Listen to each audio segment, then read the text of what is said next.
when you come in with Tennessee steel haulers, and I'll probably do a little more in depth on this, but the short version on this video is when you come to Tennessee steel haulers, you lease purchase. There's no company drivers. I've been asked this before. There is no company drivers with Tennessee, with TSH.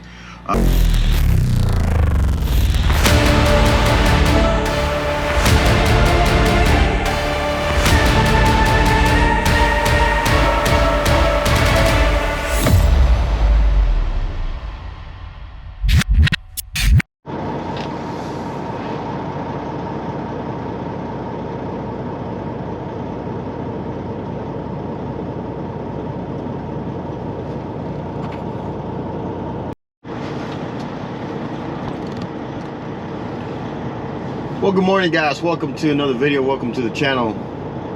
As you can see, we're here in line waiting to pick up our next load. It says no photo taken allowed. It doesn't say video, technically. I'll pass this point, but we'll see. Anyway, we'll just in case, we're picking up our next load. This load is a load of angles, which is usually, I'll show you guys when I can. I got to tarp it, so I may not be able to, but it's basically metal angles in a triangle. It says I do have a tarp it. So one thing for the rookies coming out here and those type of things, very importantly, is keeping an eye if you got to tarp anything that's sharp on the edges. I got a couple of moving blankets I'm putting in. I got edge protectors I can, you know, move around, and even sometimes I tape them in. I got extra tape that I put a piece of tape and hold them in place, so when I throw the tarp over it, they don't freaking move as best as possible. But you do the best that you can to protect your tarp, best you can. Sometimes even you thinking you got it all covered up, they move, the wind pushes the tarp, whatever, and you still get some holes you got to fix later on. And that part is a little annoying, but I got to buy more moving blankets that I want to buy for the truck, but I want to add another box to the truck, so I have more space where to put it, where to put them, and also, you know, in my extra tarp. So that's kind of my deal there on that. But I also got like extra pieces of heavy duty tarping that I grabbed from one shipper at one point, and I'll put those as well as needed. So that's what we're doing in case I don't get to recording there. Right now we're about to, this gentleman's going into the scale, and then it's our turn to go to the scale. So then I'll show you on the road, and we'll talk a little bit more about what we're doing today.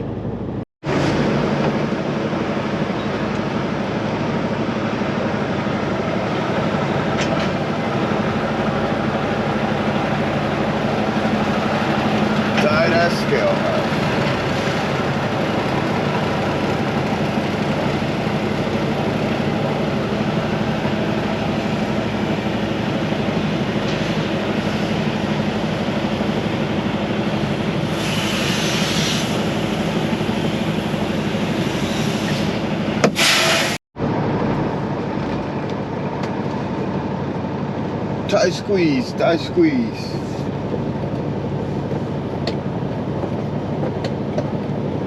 So here we checked in, guys. We got to drive, got a little mat. It's a pretty big place, I guess, but we're gonna take it easy.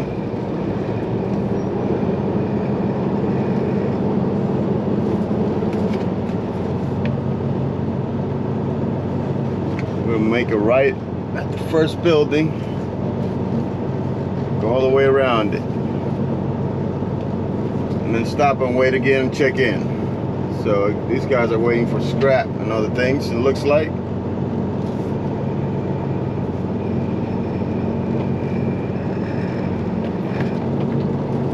I met a guy, I'm taking it easy because I met a guy outside.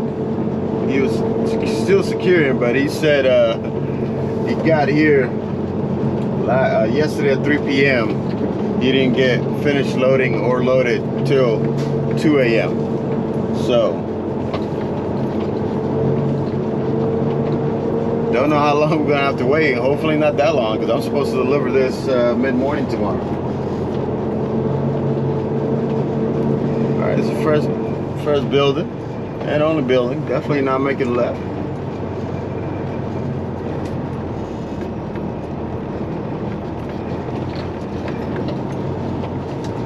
We're gonna make a right.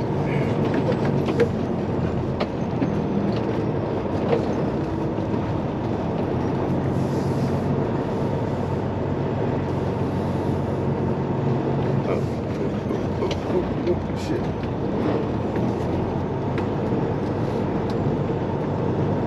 Sorry.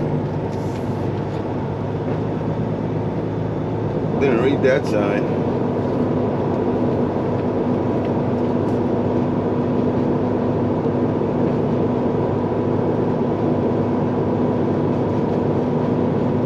These guys are waiting for something else. I just blocked the equipment. Yeah, these guys are waiting to throw their scrap out here. We don't have to wait for that.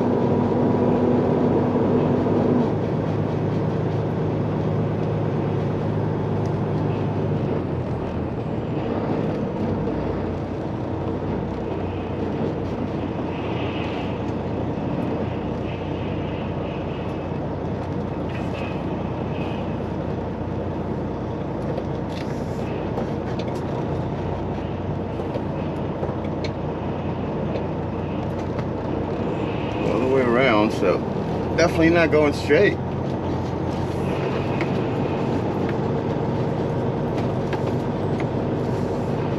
But yeah, so he said he was waiting for a long time, so we're just keeping our fingers crossed.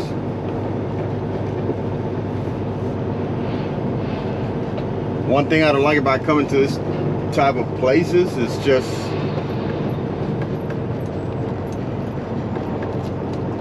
this metal.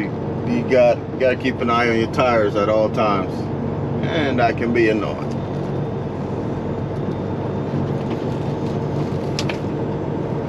Oh, yeah, we're going the right direction. There's the other guys that were in front of me, so looks like we're gonna sit here and then wait.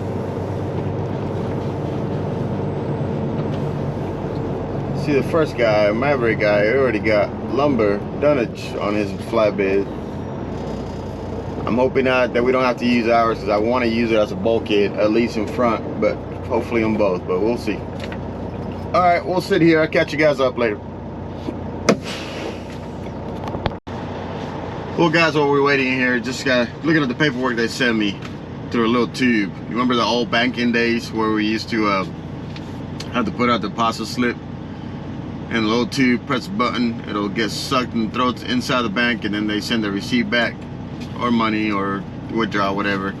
That was the old school ATMs, people. So some of you guys don't even know what the hell I'm talking about, but some of you guys do. Remember those days? No, ATMs do everything for you nowadays. Take deposits and cash a check and shit right now. But anyway, they got one of those here, so he sent me paperwork and the little map where we're going. We're sitting here waiting behind two other trucks. Hopefully not too long, but it looks like the total weight we're gonna have should be around 77,000 pounds total. So that's about 45 and change, and just under 46 in material. So that's what they're expecting. So it's pretty cool to know that ahead of time. So always, if they give you any paperwork to look at before you leave, especially your BOLs, but if they give you paperwork to look at when you check it in, browse through it. You may not understand everything that's on it, but I like to, browse through it and just kind of see something that tells me weight, amount of bundles and things like that I should expect. So, and then you can double confirm that with what they give you afterwards.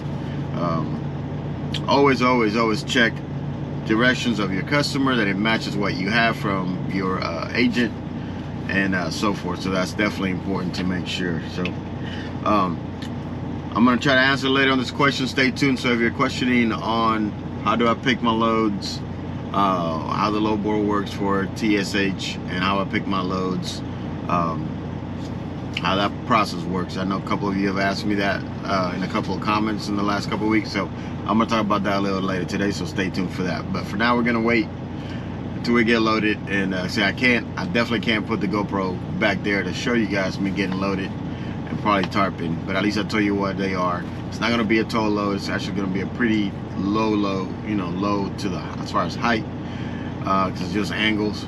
The biggest thing is hopefully I don't have to use my dunnage, as I see that other guy did, that Maverick guy did for his flatbed, because I want to use my dunnage as a bulkhead to help prevent my tarps from getting all messed up in the front and the back, because these things are going to be sharp. So and also prevents forward movements from the product. So two purpose on there at the same time. Just got to put them very, very close. So that's my idea. Well, we'll see what we can do, and then I'll show you guys a little later. So see you then. All right, boys, so we are, boys and girls, we are loaded, but we're going slow because we're not chaining the tarp yet. So we got to go back around. This road's right here. I see, right out there. Learning as I go, so we can chain down and secure this whole little street. We're taking it easy because we don't want to start our clock yet. So anybody else in the rush, I'm so sorry. Go around.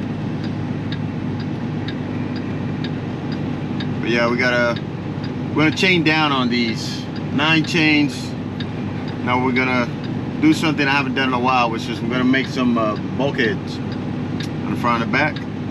Make sure that safety first, and these things are not going to move forward or backward, preferably forward. So safety first. So we're gonna do that. That's gonna take me a minute,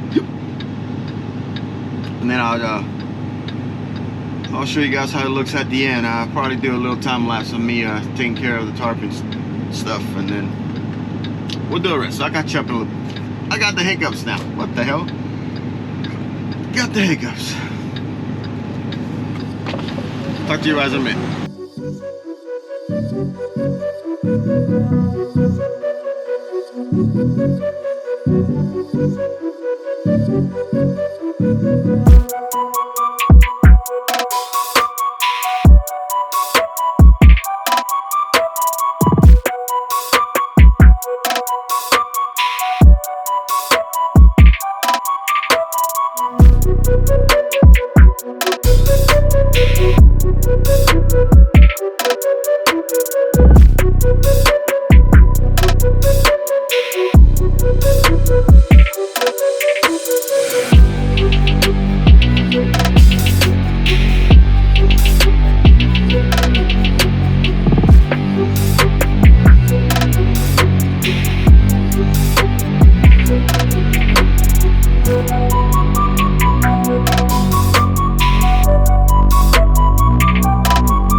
Alright guys, we're finally done. It is super hot. It's over 100 degrees out here.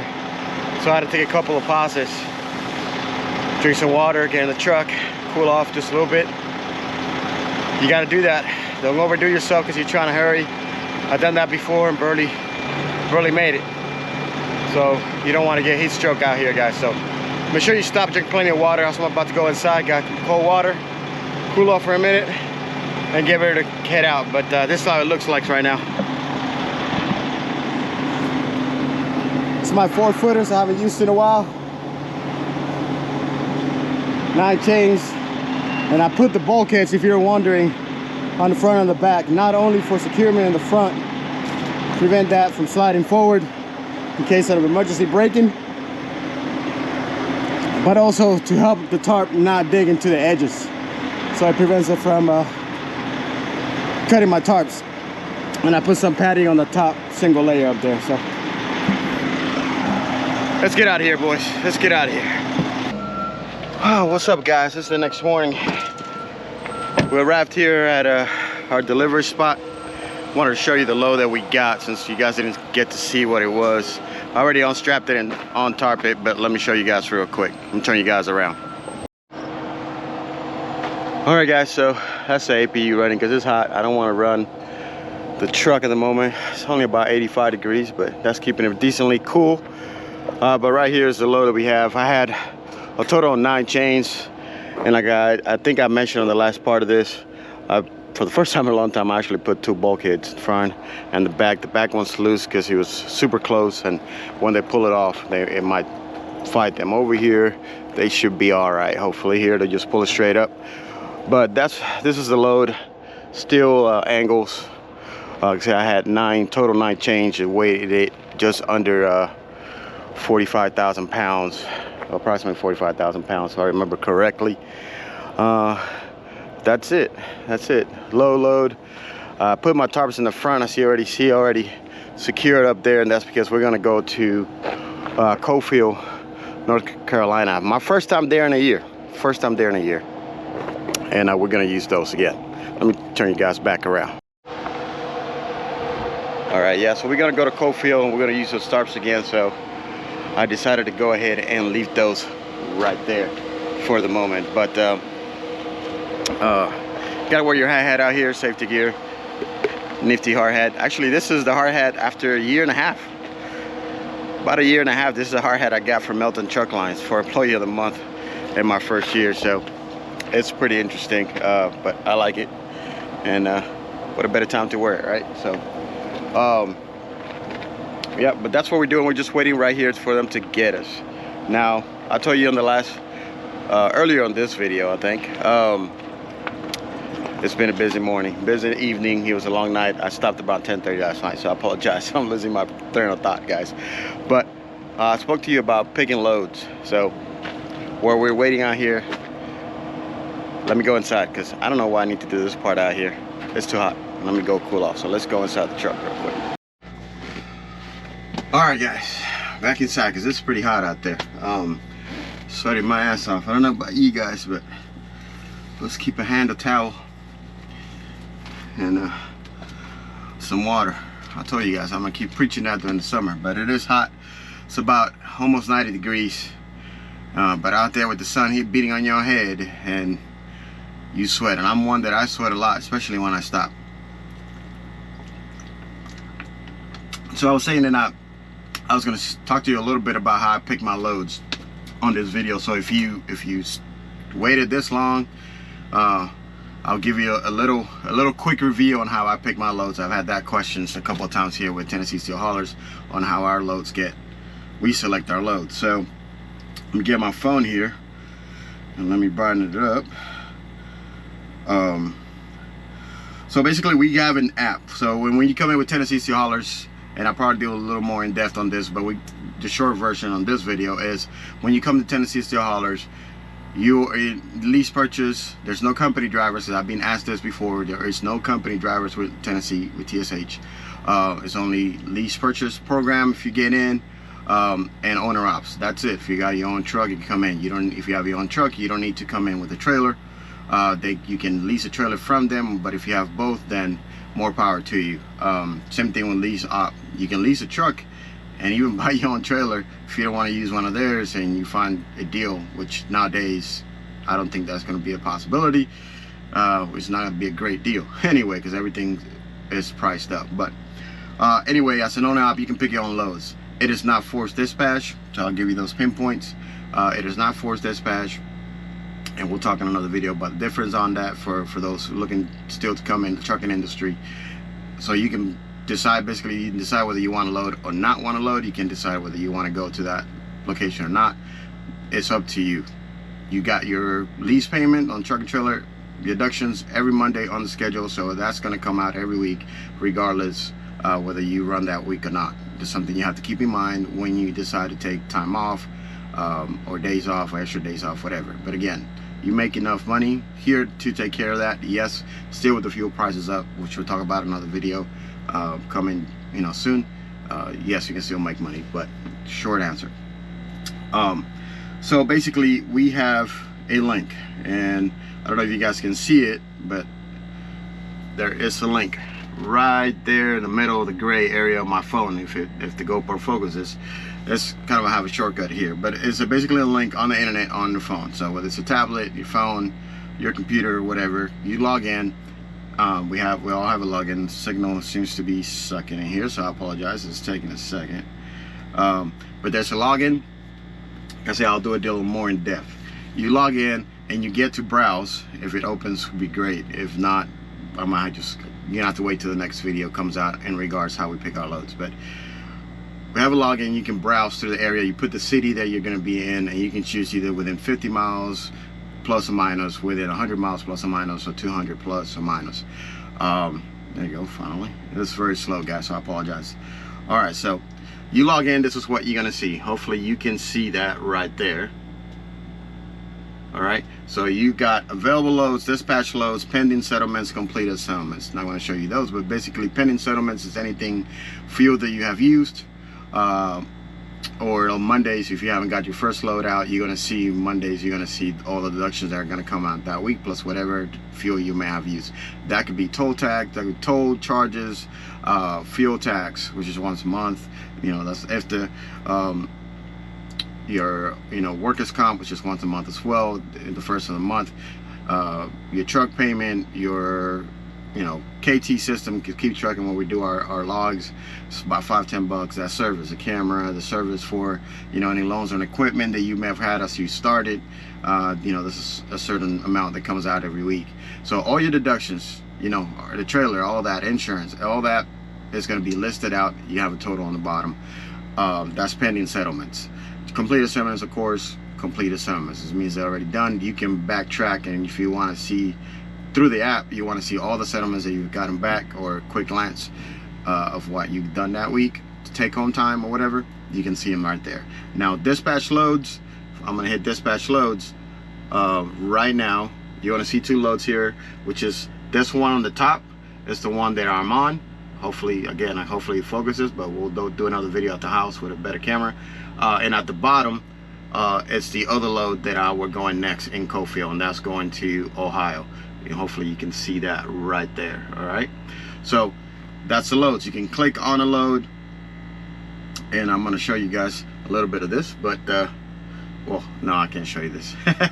But I don't put numbers out. You guys know I don't do that on the channel. If you want to ask me questions, I'll do. Maybe at one point I will, but there's contact information here that I really can't put out. But basically you can click on it and it'll break it down. It'll give you a pick number, all the basic information that you get on an email, but you also need, in case you can't find an email, you can go here and look at your, go to a pickup at the shipper, give them the pickup number, reference number, whatever, the weight, gives you the dispatcher name, email, phone number, which is why I can't show you that, because I don't want to spend the time to try to blur and all that stuff. But it's on there, and it gives you what the freight pays, fuel surcharge, any tarping fee, or pickup. If it's multiple stops, they'll put that out there, and the total what you're gonna get paid to the truck for fuel and deductions. So you have that information there, as well as you receive an email every time you get dispatch a load. You receive an email on that as well. So oh no, we might be called in. Let's see. Hold on, guys. No, it's not. He passed by. All right, thought he was gonna call us and apologize for that. So got psyched. So you see your loads there. Again, I got multiple loads because I already pre-booked my next load. So that's Cofield. Today we're gonna work on, I'm gonna contact the lady or the agent where we're gonna go in Ohio, where I wanna go, and double check with her if she has something for pickup Friday already that we can reschedule, that I can just have booked already on my books. That's the way I like to run. So the most important thing is these loads, you want, when you are running out, which we'll talk more in depth, in my opinion, that is book ahead of time. Now, these are loads, it doesn't matter if it's from an agent or inside the office, you know, directly from TSH. We also have agents that are authorized by TSH outside the office. Again, I'll talk that in another video. But we get a list, you know, got a map of the agents that work, and we have a list of agents that we can call depending on where you're at in the United States. I stay mostly on the East Coast, so I work a triangle. I kind of know where to look already and when to call the office for something that I saw on the load list that I want. But sometimes there's things that are not on here that they have or they just got, and that's why you want to call the office. But at least it gives you a good idea if you're always browsing this consistently. Gives you a good idea of, if you go into a place you've never been, or an area you've never been, what's around, what's coming out, where's it going, what type of loads are coming out of that area, and whether you need to go 50 plus, 100 plus, or 200 plus miles deadhead to go pick up a load that you want, or it takes you in the direction that you want. Usually Monday, Tuesday, and Wednesday, I'm pretty open as far as where it goes. I try to, you know, keep me in the surrounding states around Tennessee. But when it comes to delivering Friday, delivering Thursday and Friday, that's where I start being a little more careful and picky where I want to be at. Especially on Fridays, I don't want to be away from home more than around 4 hours, because if I don't find something that I like, I might just choose to go head home, and I don't want to have deadhead a very, very long time.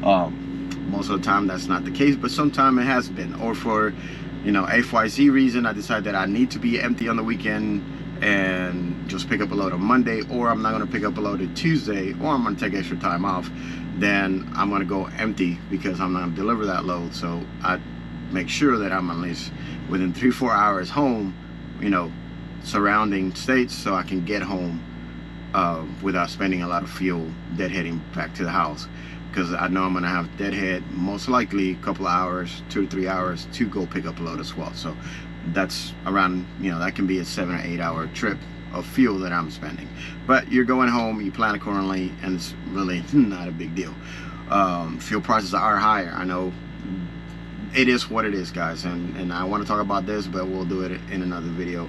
I don't want to strand this out. So it is what it is. If you want to run, you got to pay bills, you got to do your thing.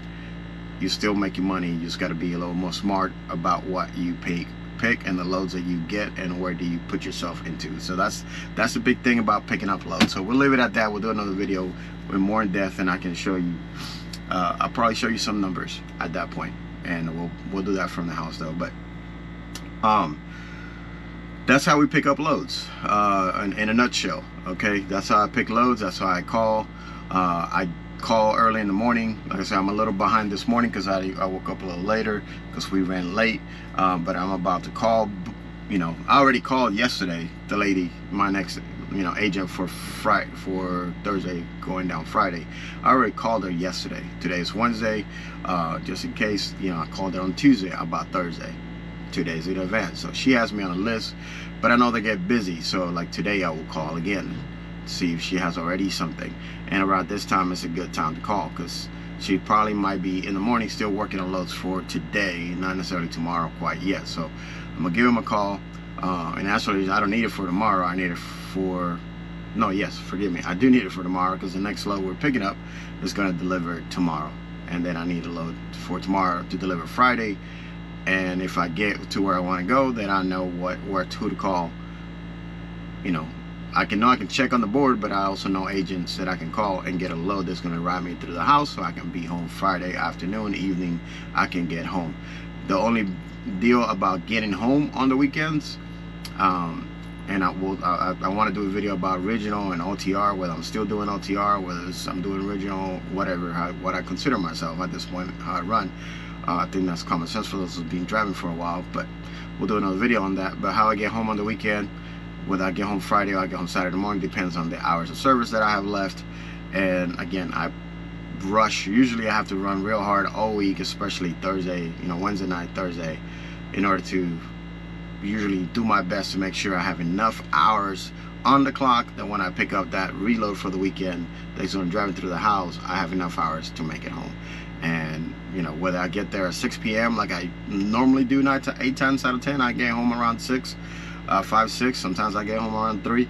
I may get home like last week, 9, 10 o'clock at night on a Friday, but it's still Friday. So what if the case of getting home on a Saturday morning, then I get home on Saturday morning, and usually I'm just about an hour and a half away, and I get home on Saturday morning. So not a big deal. I get up, I sleep in my bed, which is fairly comfortable, get home, go by the rest and enjoy the rest of my day with Ashley, and we do what we gotta do. So but that's how we pick up loads in a nutshell. Like I said, I will go in more in-depth video of the process. Maybe have you guys on a live video just kind of while I'm talking to the agents and giving you an overview, a little more detail, maybe some numbers in there as well, showing you how I pick my loads. Of course, I pick my loads like everybody else right now, based on the rate per mile, how many miles I got to run, approximately how much fuel I think I'm going to spend, especially with the fuel costs right now. I keep all that in mind. I have a number in my head. You have to be able to make fairly quick decisions. Not all the agents are very pushy. Sometimes, most of the time, yes, you can tell them, hey, can you give me a couple of minutes and I'll call you back. I want to check on something. Come up with something, whether or not, whether you need a few minutes to kind of think the numbers through, or whether it's going to work, or look at where that load is going, and if you've never been there before, what's around it, and they can get you out of that area. Do you have to deadhead too far? So there's certain areas that we'll talk about in the future that you might want to necessarily evade, if it's the right word, not go to. Some areas you don't want to go to unless you're going to be ready to do a long deadhead, but we'll talk about that again in another video. So stuff that I know you guys got questions on, and I want to get back to those, answering those questions in some videos, more than just showing you guys the loads and the daily routine. So but we're gonna leave it at that in this video, guys. We're gonna wait. I don't know how long I'm gonna wait here. There's about, I think, 3 other trucks or 2 other trucks. One just got pulled out. That's 1, 2, at least 2 other trucks now. 3 waiting to get unloaded or loaded, and that's what we're doing. But again, thank you for all the support. If you're liking the content on the video, or if you're interested in more information or just entertainment, if I'm entertaining you guys, thank you very much. Please consider subscribing. If you haven't subscribed, make sure to hit that like button. It definitely helps the channel.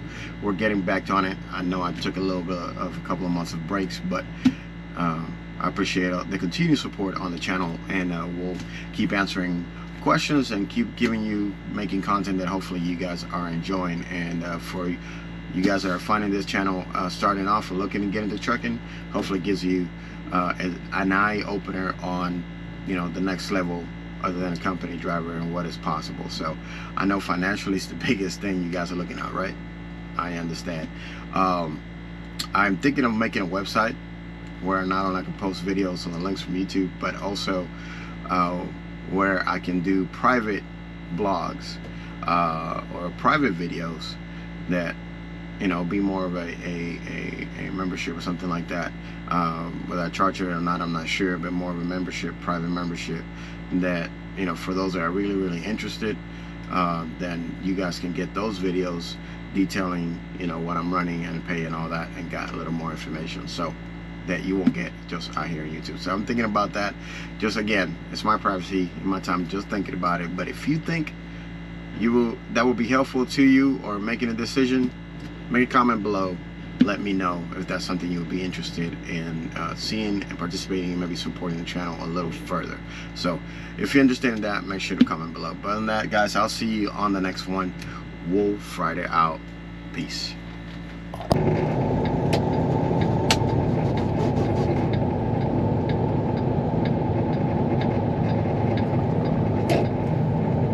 Got an ambulance trying to get through, and no fucking four-wheelers letting them get through. They're cutting other people off instead of letting them get through.